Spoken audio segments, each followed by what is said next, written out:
Alright, ladies and gentlemen, Fab's in the house. And today I've got the Civivi Baklash here with me for a review. As usual, we're going to analyze the look, the sound and the feel of this guy. But first of all, let's just do a quick size comparison. This is up against his brother, also from Civivi. This is the Civivi Brigand.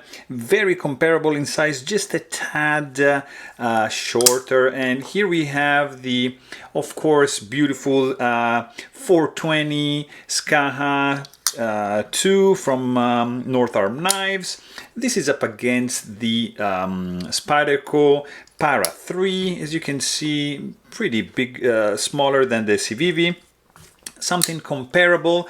Handle size is the Spyderco Tenacious, but the Civivi is packing much more edge, cutting edge than the Spyderco, and this is up against the Paramilitary 2 from Spyderco, and you can see handle size pretty, it's a tad smaller than this guy, but blade length is very similar. And also, yeah, something, just a little guy over here, just to give you an idea. This is the Spyderco Chaparral. So this is gonna be like a medium size, not like huge blade in your pocket. So let's check out the visual, because this is a nice design actually. I was intrigued by it because I like the lines, you know, these sweeping lines like that. The handle is contoured, G10, you know, with this black finish and this checkered pattern going on. So not too bad. I was attracted by it and I said, yeah, let's check it out. So this is a liner lock. G10 scales, stainless steel liners. They're skeletonized to reduce weight and blacked out also on the inside. The flipper tab is it's interesting. You know, it's not like very sharp, I would say, even if the shape would suggest otherwise. This is actually interesting for the push button action or the light switch action. It's gonna work nicely, has some nice jimping going on over here. The handle has this groove cut out, so it's gonna feel all right in the hand. Jimping is like over here in the right in the thumb ramp, and you have some jimping over here for the you know, for the disengage the liner lock. So very interesting. Nothing in the back going on. You just have some nice chamfering, I have to say, all around, and also on the inside they rounded off the interior nicely. So I was pleasantly surprised to find this pretty good attention to the details. I also like how it's well put together. You have a G10 backspacer over here with the lanyard hole through, like passing through the scales, the liners and the backspacer. There's you know, the lock release relief is just a little bit. You see this guy just protruding just a tad, but it's gonna be basically enough for your thumb just to be jammed in and be able to close the blade. So interesting. The disassemble of this guy is pretty straightforward. I appreciate they use T8 for the pivot and for the handle screw, so it's going to be very easy to take it apart and fine-tune it if you find the action not as pleasant as you would like to. So also, you know, you have the pivot is keyed in, it's not spinning, it's captive, so it's beautiful. You're just gonna need one screw on this side and job is done. So very nice. And also this is self-aligning in this position, so the C, the logo, is gonna be always straight up. So very nice. The pocket clip is a stainless steel, blacked out, DLC coated deep carry pocket clip with these three cut out, so you can access right over here with your T6 Torx bit screw if you need to remove it and place it on the other side. So it's tip up only, as you can see, but it's reversible. It's not going to be fully ambidextrous because this is a liner lock. The blade is 3.5 inch long. It's this is a Chinese Damascus steel, even if to me it looks like more Damas steel, but this is not. It's it has a mirror polish to it. It's a nice drop point blade. I mean, I really appreciate the profile of this blade, guys. I like it, I have to say it. The stock thickness is pretty thin. This is going to be a very nice slicer, guys. The tip thickness is pretty thin, so I wouldn't pry anything with this guy. The grind symmetry is spot on, is very symmetrical. You have basically all belly, just maybe like 10% of like plain edge, right, straight, sorry, right over here. It's all plain. You have a very, very nice sharpening choil, which is gonna serve also as a finger choil, because look at this, it's just perfect. Finger just fits pretty well, nicely right there.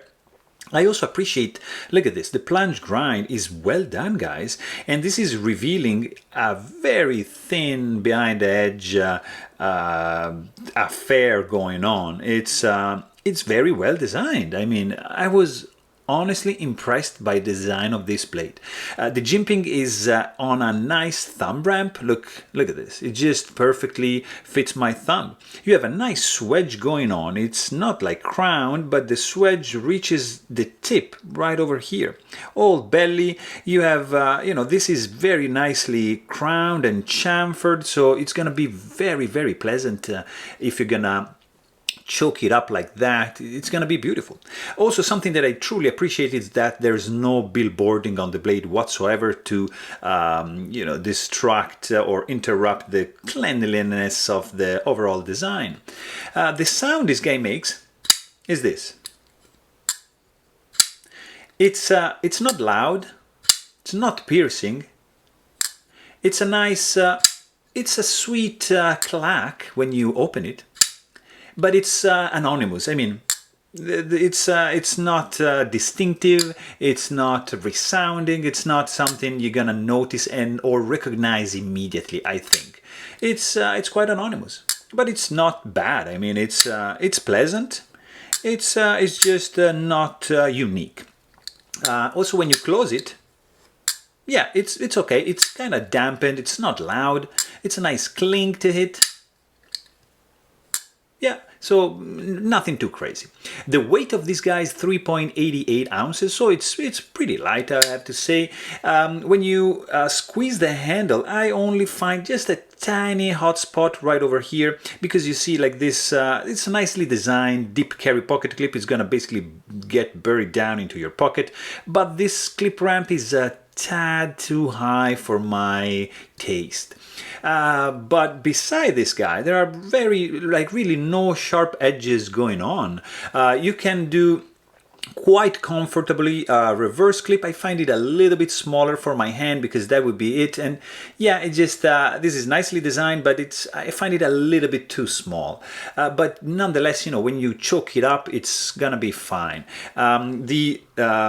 When you squeeze it like this, you have a tiny bit of flex to it. I don't know if you can see it. So the solidity is not like 100% there, but the texture is good, because it has this checkered kind of pattern going on, which is gonna give you some grippiness to your purchase, and it's not gonna be that slippery.